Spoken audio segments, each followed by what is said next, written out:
tonight's program called A Taste of Israel with Therapy Gardens. This is the fourth in our series, and there's one more coming up on August 15th called Regional Favorites from Yesterday and Today. Things like Moxie and Hermit cookies and stuff like that. So that should be fun. I hope you come for that one as well. This is Dave Rubin. I'm so pleased to have him here. And what do I want to tell you? I want to thank the Friends of the Mill Public Library for their support of our programs. And also, join me in a warm welcome for Dave. Hi everyone, welcome to A Taste of Israel.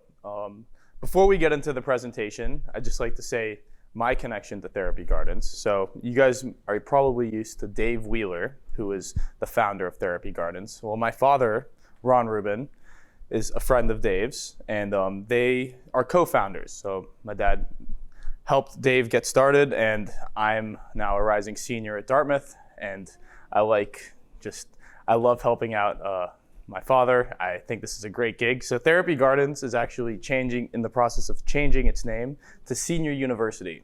And I'll actually tell you, because the story of this company is kind of fascinating quickly. So we started off, Dave has an elderly mother who is handicapped, and she cannot garden. She loves to garden. So he built an accessible gardening table, one that could move up and down, had tools connected to it. So he thought of this idea, and he was like, let's bring this to senior homes. So brought these gardening tables, would build them in his garage. We would go sell them to these senior homes. And it gained some traction, but it turned out that it wasn't a strong enough business model. It just turns out not enough seniors are nearly gardening. It was during COVID when we were trying to get people outside. So we started giving these lectures about actually what you could do with the fruits and vegetables from your garden. So making soups, making salads. And then what is food? Food is history, food is culture. So we started giving presentations like A Taste of France, Taste of Israel. From then on, we started picking up a lot more traction, and now we're just dedicated towards educating our senior communities. So now we're going to be called Senior University moving forward, but that's essentially where we are now. But now, Israel. So I talked to a few of you already, so I think 2 of you have been to Israel in this group. Has that changed? Well, all right, so I'm very connected to Israel. I'm Jewish on 3 sides. So my grandmother on my father's side is Syrian Jewish. My grandfather on my father's side is South African Jewish, but has origins in Latvia, which was the Russian Empire. We moved to Cape Town and Johannesburg, 2 sides of the family, because of the pogroms in the early 20th century. And then on my mother's side, my grandmother, she's a Moroccan Jew.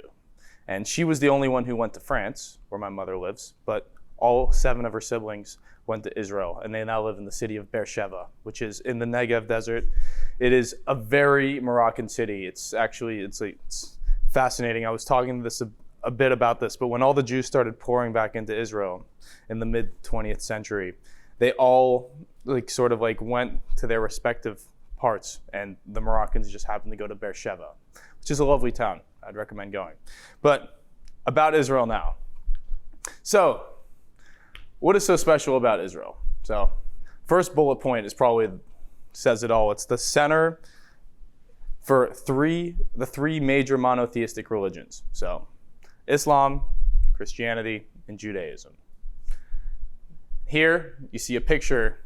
You see a holy site for 2 of those 3 religions. So on the right here, you have the Kotel, the remaining wall of the Temple of Solomon, and there you have the Dome of the Rock, which is one of the 3 most sacred sites in Islam.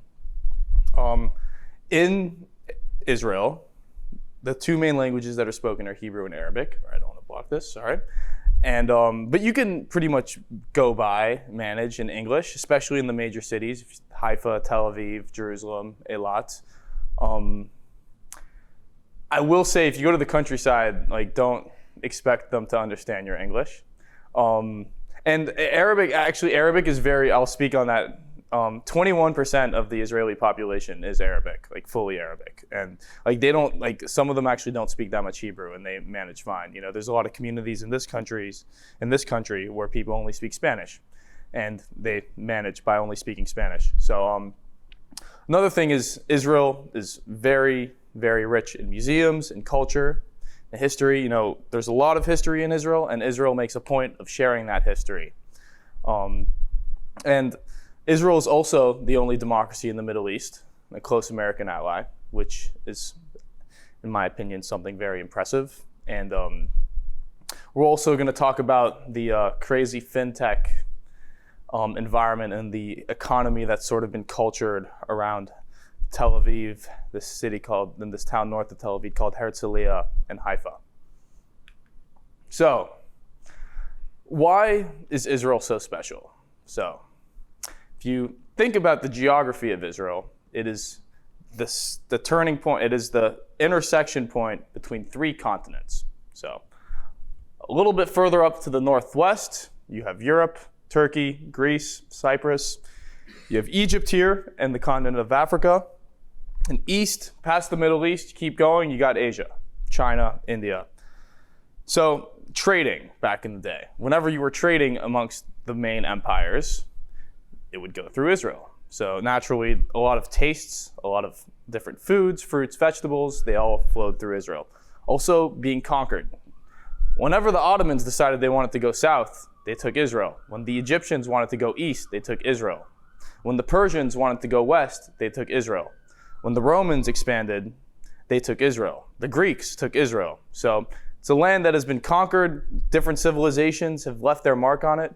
And you can tell when you're walking in Jerusalem, in the old city, it's elevated because it's elevated over the rest of the surrounding areas because every conquest that happened literally built like another layer of stone. So you see like here, it's like the Greeks, the Romans, Persians. It's ridiculous. It's very, very cool. In terms of size, it's comparable to the size of New Jersey. So New Jersey is a bit wider. In parts of Israel, it's about an hour to go east-west and 4.5 hours to go north-south. And yeah. So as I said before, Israel is a vibrant democracy. So Israelis are proud also of their democracy. You'll notice that there's a 68% voter turnout in Israel. What do you think the voter turnout is in this country for like presidential election? It's like 55%.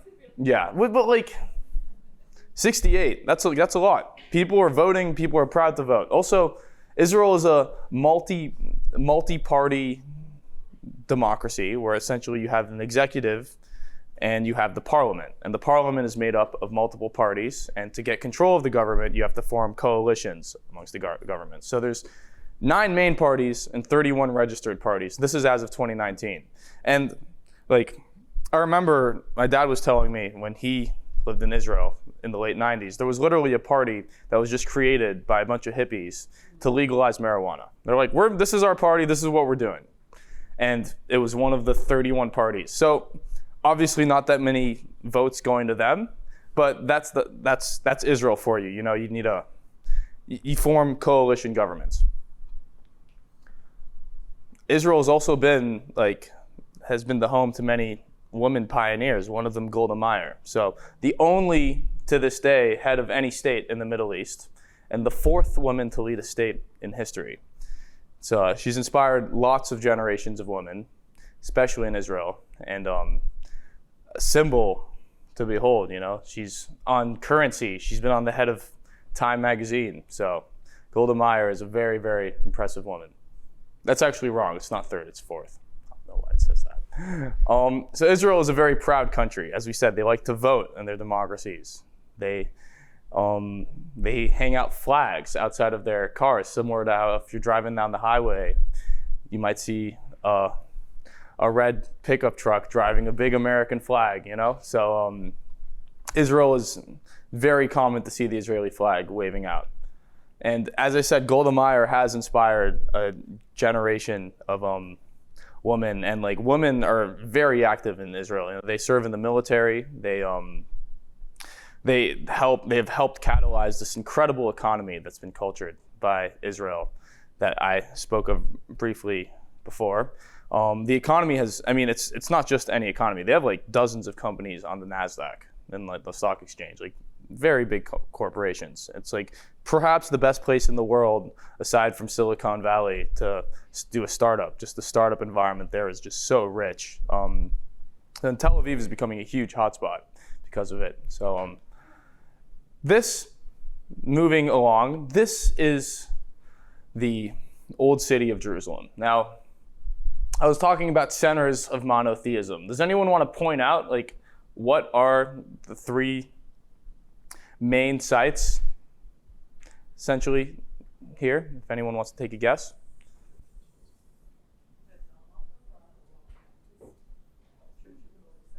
Church of the Holy Sepulchre, Dome of the Rock, and the Western Wall. All within about 150 yards of one another. So, of course, a whole Church of the Holy Sepulchre, the place where Jesus rested. I spoke about the Western Wall. The Western Wall is a very special place to me because I was bar mitzvahed there.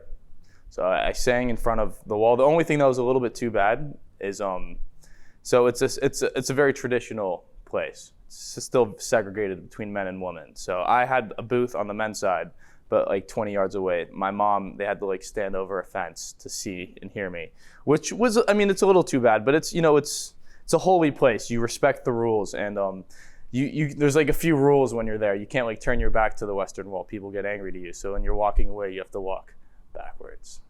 So, but it's definitely worth visiting if you ever go to Israel. And just the old city of Jerusalem is just a magical place. As I said, this is the Kotel, the Western Wall, the Wailing Wall. If you notice, you see these little white things between the stones. Does anyone know what those might be?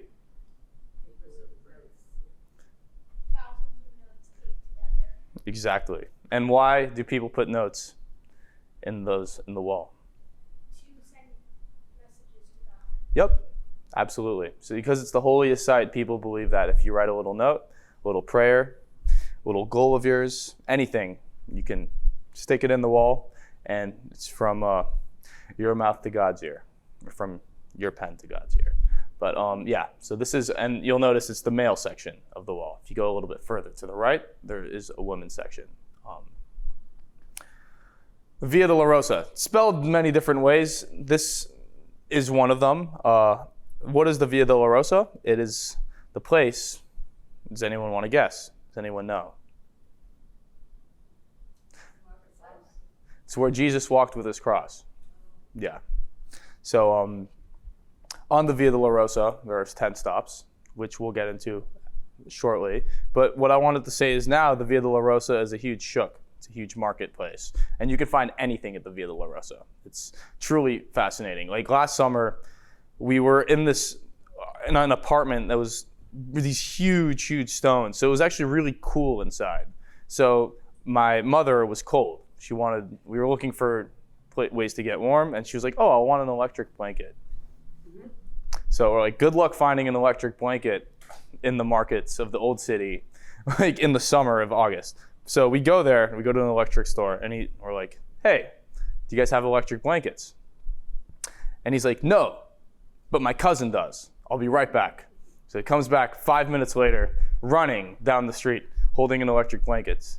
And he's like, that'll be 50 shekels. And we're like, I think at the time it was like $8. We're like, sweet.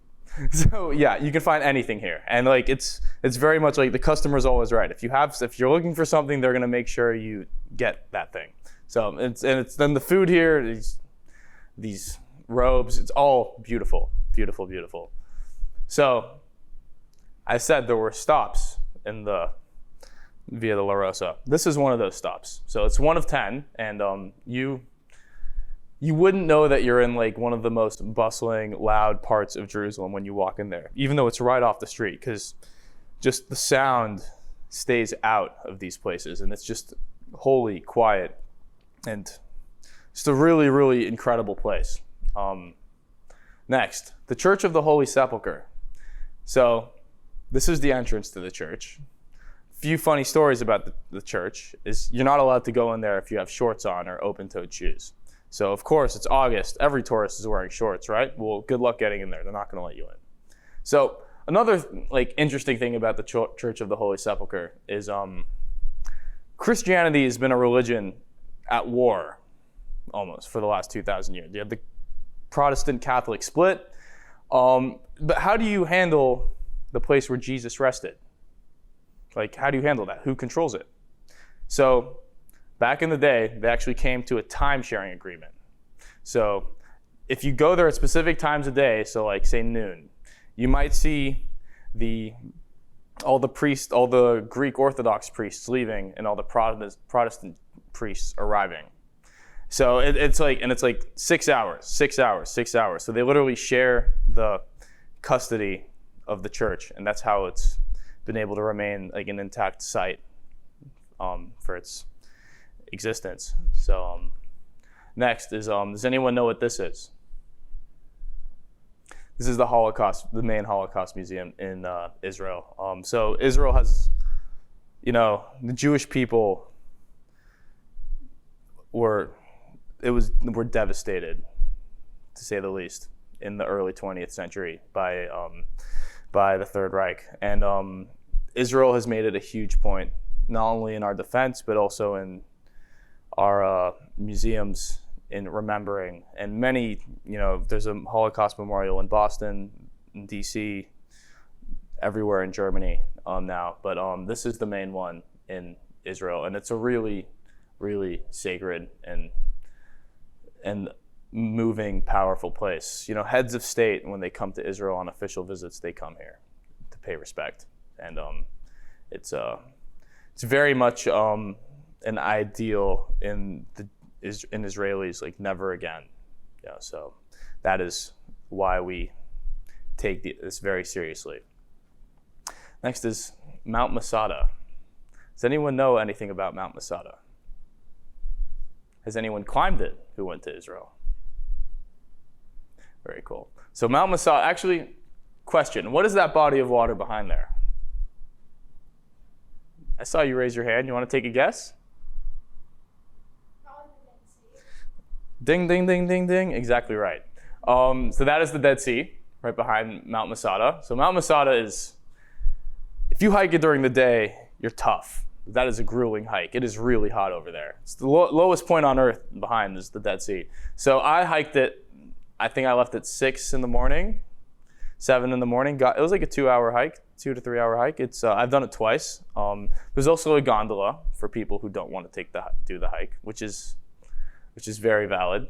The story of Mount Masada is when the Romans were invading Israel, there was a legion in the Jewish army that set up camp on the top of Mount Masada. And the path is very narrow. It's very easy. Once you're at the top, it's very easy to defend yourself as an army. So the Jews, they kept resisting. And after a couple of years, the Romans had actually figured out, they had built a ramp to climb the mountain, to take this stronghold. And the Jews, they had spies. They had figured out that the Romans had figured this out, how to climb this mountain. So the eve before the invasion, they actually all committed suicide. It's a tragic story of Mount Masada. The Sea of Galilee. Does anyone know what significant religious event occurred here? Jesus walked on water. Yeah, Jesus walked on water here. So it's in the north, near the Golan Heights. Beautiful place. The wine center of Israel. It's near. It's just a beautiful, and the wine is really, really good too. I'll say that. I have an uncle who lives in this city called Safed, and it's about 30 minutes away from this place. Completely beautiful. A must visit if you go to Israel. And as our young man here said earlier, the Dead Sea. So this man is quite literally floating in this body of water because his body is less dense than the water that is thick with salt. It's the lowest place on Earth, and it's crazy when you drive in. You're driving down, and you keep driving down, and you're like, we didn't go up ever. We're just driving down. So it's a very It's a very impressive place. You can take the mud, the Dead Sea mud, which is like a famous thing, and all these huge like fashion and luxury and like cosmetic companies try to like replicate it and get their hands on it. But the mud of the Dead Sea is incredible for your skin. So people will just go to the bottom, or you might see these patches of mud. Just take it, put it all over your skin, hang out in the sun. Probably can only hang out for like 10, 15 minutes because it's really hot. So, but it's a lovely place. Lovely place. A lady at one of these other presentations actually brought a big jar full of the mud, and she like was letting other people try it on like their face. It was really funny. It was great. The Valley of Elah. Does anyone know what significant event happened here? I'll give you a clue. It has to do with my name. My name's David. That's right, David Slits. He killed Goliath in the Valley of Elah. So another beautiful place, like an agricultural, in like the agricultural heartland of the country, and special to me, obviously, because of history. David was a beloved.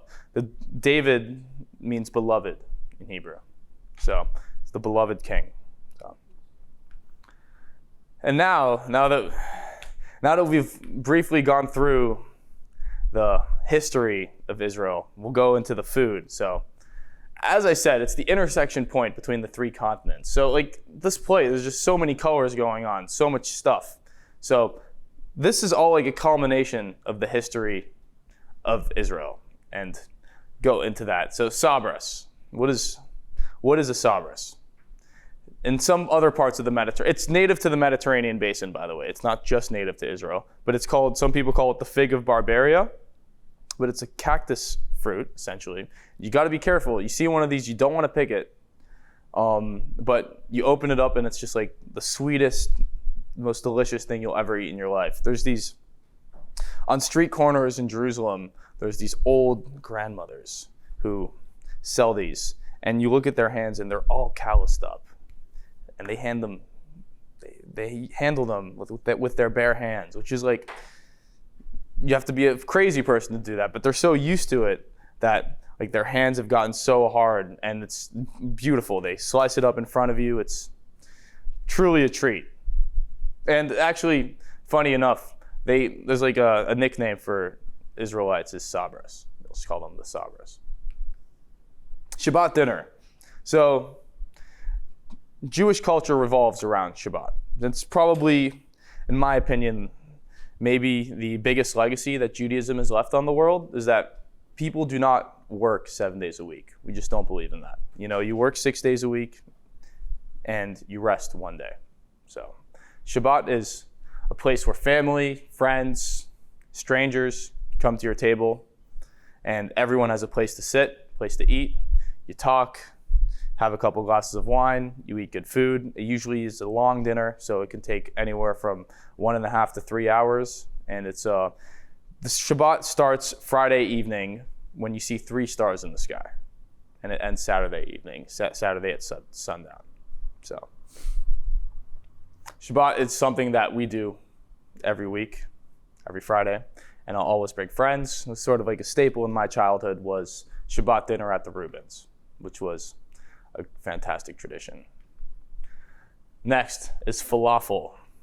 So one thing that's kind of upset me about falafel is that in the United States, it has been dubbed a health food.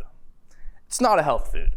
It's unhealthy. A good falafel should taste unhealthy. It's fried in oil, chickpeas fried in oil. So this is a source of contention. Not everyone in Israel will tell you that Ben-Or is the best falafel shop in Tel Aviv. But it's damn good. It's a great falafel shop. There's great falafel everywhere in Israel, but there's only one place I've been to in Boston that actually makes like a good falafel, like comparable. It's called Rami's. It's in Coolidge Corner in Brookline. It's a good spot. There's also, interestingly enough, right down the street, there's this place called Shawarma King, and it's owned by Lebanese and Palestinians, and then Rami's is owned by Israelites. So it's like, fights come to the United States, you know, so I think it's funny.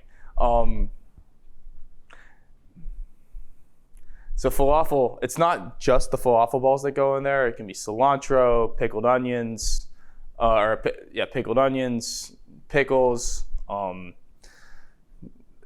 whole assortment of things, and usually put tahini and hummus on the bottom. Tahini is a sesame seed spread, and it's delicious. It's fresh, but fattening.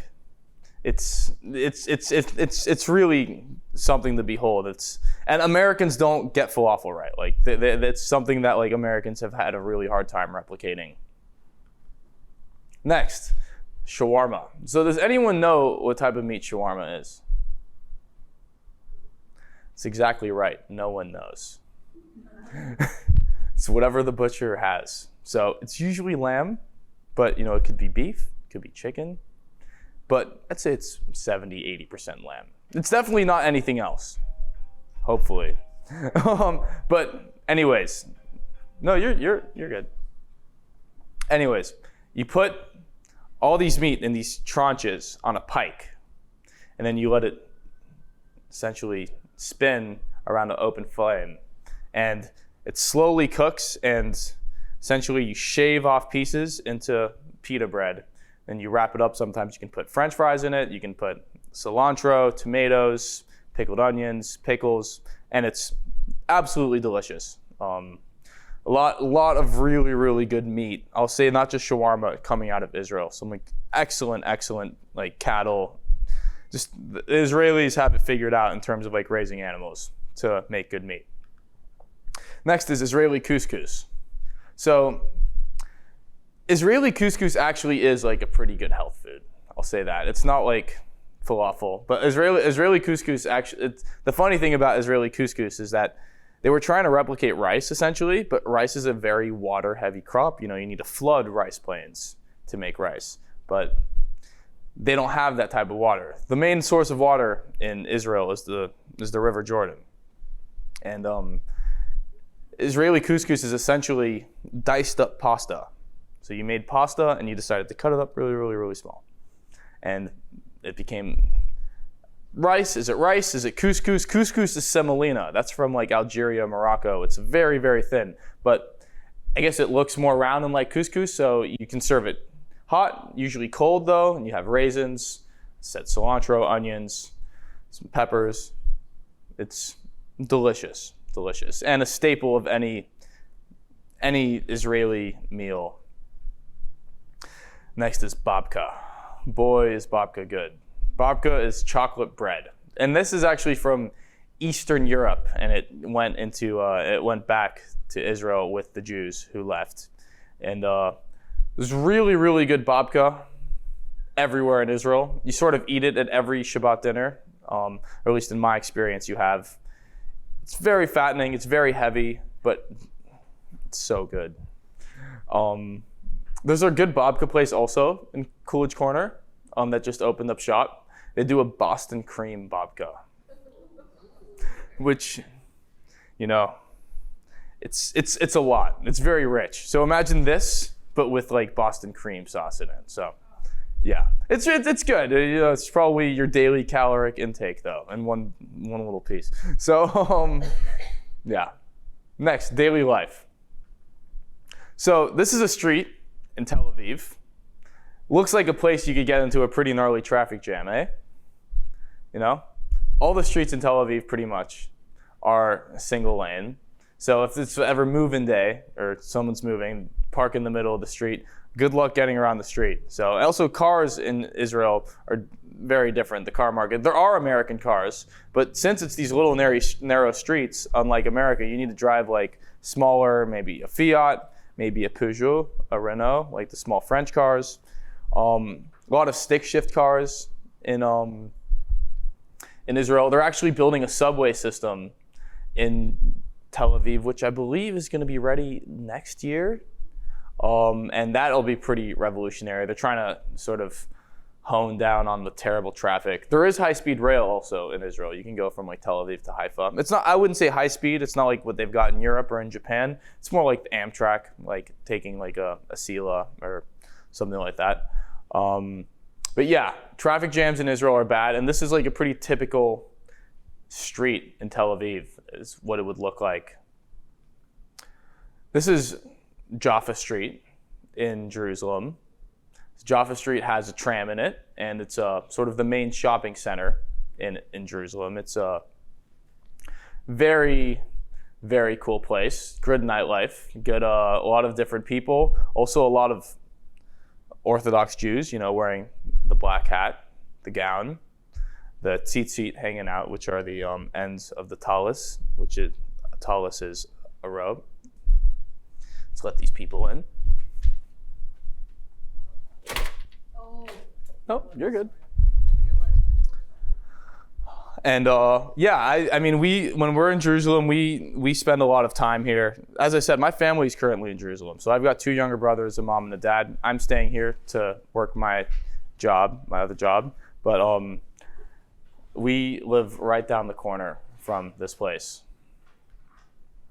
And then Tel Aviv is a different story. So Jerusalem is, I said, there's a lot of different people, but it is a very religious, you can feel the impact of it being just like the center to all these religions. Meanwhile, Tel Aviv, you feel like you're in LA, and there's just people out partying on the beach until like 5 in.